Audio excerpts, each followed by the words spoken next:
Welcome to another edition of Web Chat with the Warden. I'm joined by Warden Mayberry. How are you today, sir?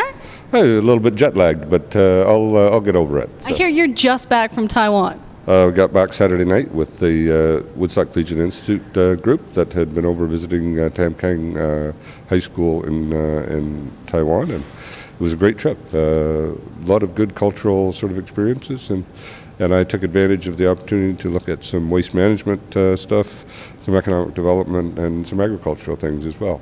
Wow, and I mean, right off the plane and already I'm bringing you into this, so I'll try to be a little easy on you today. Looking into what we have coming up at Council this week. Princeton sewers, I understand this is a very multifaceted issue that we're dealing with right now. Yes, so there's some people in Princeton would like to have the sewers, and while we're doing the work in Drumbo, the environmental assessment, they're trying to decide what the best answer was. There's been some interest in Princeton to run a line from Drumbo to Princeton and pump the sewage to Drumbo. The consultants and staff are recommending that we don't do that we simply build the Drumbo site for Drumbo, and that'll have the capacity for the next 20 or 30 years to handle that, and that it's probably the most cost-effective thing.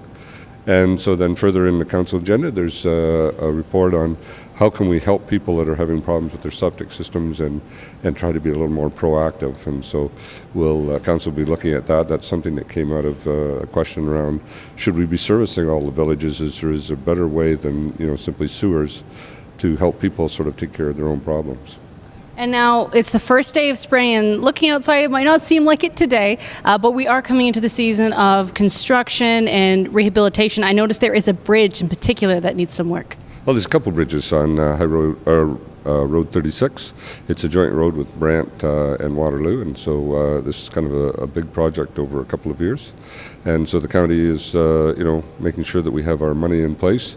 If I remember correctly, we're a bit short on what we had estimated on that. And so the report is to ask council to provide some additional dollars so that we can complete these projects in a timely manner.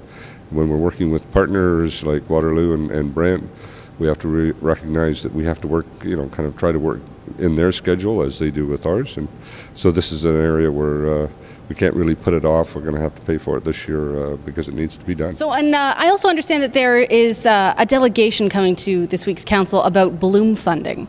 Yes, well, there's a couple in Southwest Oxford that would like to put in an on-farm biodigester to process their cattle manure. It's an expandable project. So they want to build a biodigester, and there's potential to get funding from the provincial government through a program called Bloom.